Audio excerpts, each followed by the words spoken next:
ओम वंदे देवोमापतिं सुरगुरुं वंदे जगत्कारणं वंदे पन्नगभूषणं मृगधरं वंदे पशूनां पतिं वंदे सूर्यशशाङ्कवैनयनं वंचे मुकुन्दप्रियं वंदे भक्तजनाश्रयं च वरदं वंदे शिवशङ्करं वंदे शिवशङ्करम्। ओम श्री श्याम सदाशिवाय नमः। नर्मदेश्वर महादेवाय नमः। गर्गेश्वर महादेवाय नमः। ओम श्री गणेशाय नमः। श्री शिव महापुराण प्रथम खंड पूर्वार्ध प्रथमा विद्येश्वर संहिता अथ प्रथमोऽध्याय। आद्यंत मंगलम जात समान भाव भारतमीशमजरामरात्मदेवं पंचाननं प्रबल पंच विनोदशीलम संभावे मनसि शंकरमंबिकेशम। जो आदि और अंत में नित्य मंगलमय हैं, इनकी समानता तुलना कहीं भी नहीं है। जो आत्मा के स्वरूप को प्रकाशित करने वाले देवता हैं, जिनके 5 मुख हैं और जो खेल ही खेल में अनायास जगत की रचना पालन संहार अनुग्रह तिरोभाव रूप 5 प्रबल कर्म करते रहते हैं, उन सर्वश्रेष्ठ अजर अमर ईश्वर अंबिकापति भगवान शंकर का मैं मन ही मन चिंतन करता हूँ। व्यासुवाद धर्म क्षेत्रे महाक्षेत्रे गंगा कालिंद संगमे प्रयागे परमे पूर्ये ब्रह्मलोकस्य वर्त्मनि मुनया संसितात्मान सत्यव्रत परायणा महोजसो महाभागा महासत्रम विते निरे तत्सत्रम समाकर्ण व्याशिष्यो महामुनि आजगा मुनीन्द्रष्टुम सूत पौराणिकोत्तम तम दृष्ट्वा सूत मायांतम हरिस्ता मुनियस्तदा चेतसा सुप्रसन्नेन पूजां चक्रु यथा विधि ततो विन संयुक्ता प्रोचु सांजल्यश्चते सुप्रसन्ना महात्माना स्तुतिं कृत्वा यथा विधि। रोमहर्षण सर्वज्ञ भवान् वै भाग्य गौरव पुराण विद्यायां खिलां व्यासात् प्रत्यर्थमीवान् तस्मादाश्चर्य भूतानां कथानां त्वयि भाजनं रत्नानां मुरसाराणां रत्नाकर इवाणव। व्यास जी कहते हैं, जो धर्म का महान क्षेत्र है, जहाँ गंगा यमुना का संगम हुआ है, जो ब्रह्मलोक का मार्ग है, उस परम पूर्ण प्रयाग में सत्यव्रत में तत्पर रहने वाले महातेजस्वी महाभाग महात्मा मुनियों ने एक विशाल ज्ञान यज्ञ का आयोजन किया। उस ज्ञान यज्ञ का समाचार सुनकर पौराणिक शिरोमणि व्यास शिष्य महामुनि सूत जी वहाँ मुनियों का दर्शन करने के लिए आए। सूत जी को आते देखकर सभी मुनि उस समय हर्ष से खिल उठे और अत्यंत प्रसन्नचित्त से उन्होंने उनका विधिवत स्वागत सत्कार किया, उनका पूजन किया। उसके पश्चात उन प्रसन्न महात्माओं ने उनकी विधिवत स्तुति करके विनय पूर्वक हाथ जोड़कर उनसे कहा, हे सर्वज्ञ विद्वान रोमहर्षण जी, आपका भाग्य बड़ा भारी है। इसी से आपने व्यास जी से यथार्थ रूप में संपूर्ण पुराण विद्या प्राप्त की, इसलिए आप आश्चर्य स्वरूप कथाओं के भंडार हैं। ठीक उसी तरह जैसे रत्नाकर समुद्र बड़े बड़े सारभूत रत्नों का आगार है। यच्च भूतम च भव्यम च यच्चानदुर्वर्धते न त्वया वित्तं किंचित् श्लोकेषु विदते त्वं मद्दृष्टवदासस्य दर्शनार्थं यागतः कुर्वन् न श्रेयो न वृथा गन्तुमर्हसि तत्त्वं सुतं न सर्व पूर्वमेव शुभाशुभं न तृप्तिमधिगच्छामः श्रवणेच्छामोर्मु इदानीमेकमेवास्ति श्रोतव्यं सूतसन्मते तद्रश्य ब्रूहि यदि तेन गृहो भवेत् प्राप्ते कलियुगे घोरे नरा पूर्ण विवर्जिता दुराचारता सर्वे सत्यवार्ता पराङ्मुखा परापवाद निरता प्रदव्याभिलाषिणः परशक्ति शक्तमनसा परहिंसा परायणः देहादुदृश्यो मूढ़ा नास्तिका पशुबुद्धयः मातृपितृकृतदेशा स्त्री देवा कामकिङ्कराः विप्रालोभग्रहस्ता वेद विक्रय जीविनः धनार्जनार्थमभ्यस्त विद्यामद विमोहिता त्यक्त सुजाति कर्माण प्रायशः परवंचका त्रिकाल संध्याहीना ब्रह्मबोध विवर्जिता अदया पंडित मन्याः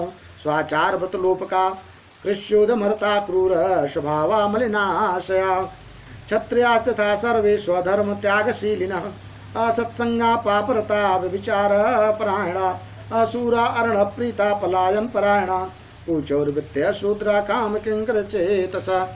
तीनों लोकों में भूत वर्तमान भविष्य की जो बात है, ताने भी जो कोई वस्तु है आपसे अज्ञात नहीं है।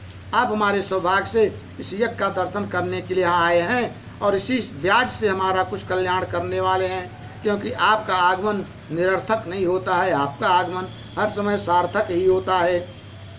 हमने पहले भी आपसे शुभाशुभ तत्व का पूरा वर्णन सुना है, किंतु उससे तृप्त नहीं होती, हमें उसे सुनने की बार बार इच्छा होती है। भगवत चर्चा से कभी तृप्त नहीं होती है। ये होता है कि भगवत की चर्चा हर समय सुनते रहें। उत्तम बुद्धि वाले हे सूत जी, इस हमें एक ही बात सुननी है। यदि आपका अनुग्रह हो तो गोपनीय होने पर भी आज उस विषय का वर्णन करें।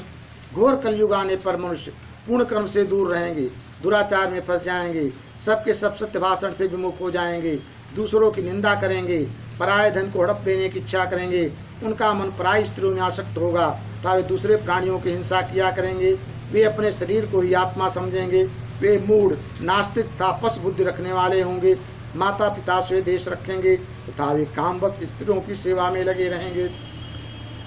ब्राह्मण लोभ रूपी ग्रह के ग्रास बन जाएंगे, वेद बेचकर जीविका चलाएंगे, धन का उपार्जन करने के लिए विद्या का अभ्यास करेंगे, मत से मोहित रहेंगे और अपनी जात के कर्म छोड़ देंगे, प्राय दूसरों को ठगेंगे, तीनों काल की संदेह उपासना से दूर रहेंगे और ब्रह्म ज्ञान से शून्य होंगे, दयाहीन, अपने को पंडित मानने वाले, अपने सदाचार पद से रहित, कृषि कार्य में तत्पर, क्रूर स्वभाव वाले, दूषित विचार वाले होंगे। इस तरह ब्राह्मणों का पतन होगा। समस्त क्षत्रिय भी अपने धर्म का परित्याग करने वाले कुसंगी पापी व्यभिचारी होंगे। इसी प्रकार से हर कुल के लोग जो हैं, हर वर्ण के लोग अपने वर्ण के क्रियाकलाप से चित होंगे। शस्त्रार्थ विद्या ही नाधेनु विप्रावनोजिता शरणायवन हीनाच कामिन्यो मित मृगा सदा प्रजापालन सधर्मादिहीना भोग तत्परा प्रजा संहार का दुष्टा जीव हिंसा करा मुदा वैश्या संस्कार हीनास्ते स्वधर्म त्यागशीलिन कुपता स्वार्थ नरतास्त ला कर्म कुवृत्य गुरुदेव द्विजाति नाम भक्ति हीना कुबुद्ध अवोजित जा प्राय कृपणाबद्ध मुष्टय कामनी जार भावेशु सुरता मलिनाशया लोभो विचेतस का पूर्ता देशो विसंजिता तद श्रोदाच ये केचित् ब्राह्मण चार तत्परा उज्ज्वलाकृत्यो मूढ़ा स्वधर्म त्यागशीलिन कर्तारस्तपसाम्भूजो द्विजते कोपहार का सुस्वल्प मृत्युकाराच मंत्रोच्चारण परायणा सालग्राम शिलादीनां पूजका होम तत्परा प्रतिकूल विचाराच कुटिला द्विजदूषका धनवंता कुकर्माणो विद्यावंतो विवादिन आख्यानोपासना धर्म वक्तारो धर्म पुलोपका सुगोपाकृत्यो दम्भा सुदातारो महामदा विप्रादीन सेवकान् मत्वा मन्यमाना निजं प्रभुं स्वधर्मरहिता मूढ़ा संग्रह कुरुर्बुद्ध महाविमानो नित्यं चतुर्वर्ण विलोपका। वे शस्त्रार्थ विद्या को नहीं जानने वाले, गौ और ब्राह्मण की रक्षा न करने वाले, शरणागत की रक्षा न करने वाले तथा कामनी को खोजने में तत्पर रहेंगे। प्रजापालन रूपी सदाचार से रहित, भोग में तत्पर, प्रजा का संहार करने वाले, दुष्ट और प्रंतापूर्वक जीव हिंसा करने वाले होंगे। वैश्य संस्कार वश स्वधर्म त्यागी कुमार्गी धनोपार्जन परायण था नाप तोल अपनी कुत्सित वृत्ति का परिचय देने वालों। इस प्रकार सभी वर्ण के लोग अपने अपने कार्यक्रम से अपने अपने क्रियाकलाप से दूर हो जाएंगे और यज्ञ आदि कर्मों से सब दूर हो जाएंगे। कुछ लोग ब्राह्मणों की तरह आचरण करेंगे, ब्राह्मण दूसरे वर्ण की तरह आचरण करेंगे।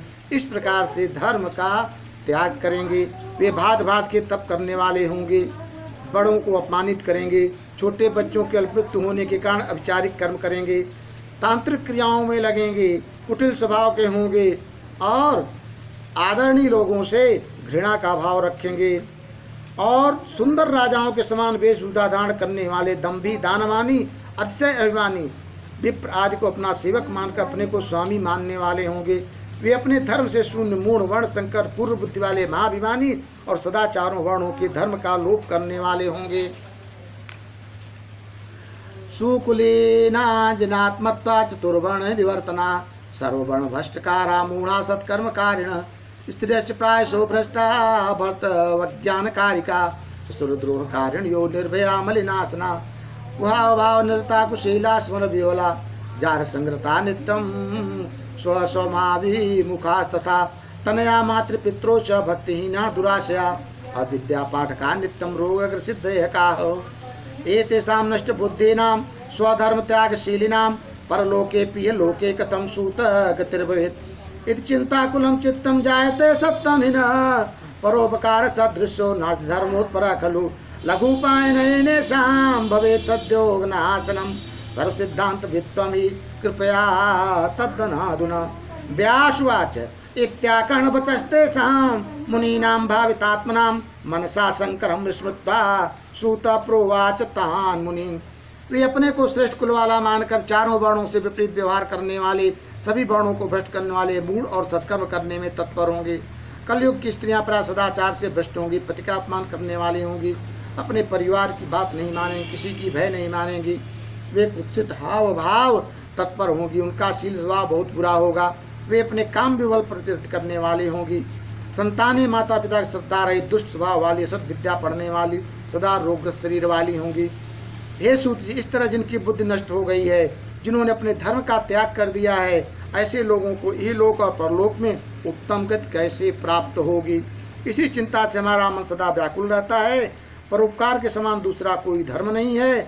अतः जिस छोटे उपाय से इन सबके पापों का तत्काल नाश हो जाए, उसे इस समय कृपा पूर्वक बताइए, क्योंकि आप समस्त सिद्धांतों के ज्ञाता हैं।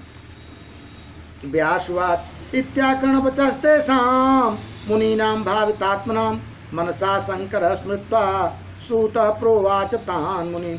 व्यास जी बोले, उन भावितात्मा मुनियों की यह बात सुनकर सूत जी मन ही मन भगवान शंकर का स्मरण करके उन मुनियों से भगवान शिव तत्व का वर्णन करने लगे। श्री महापुराणे प्रथमायां विश्वेश्वर संहितायां मुनि प्रश्न वर्णनम नाम प्रथमो अध्याय।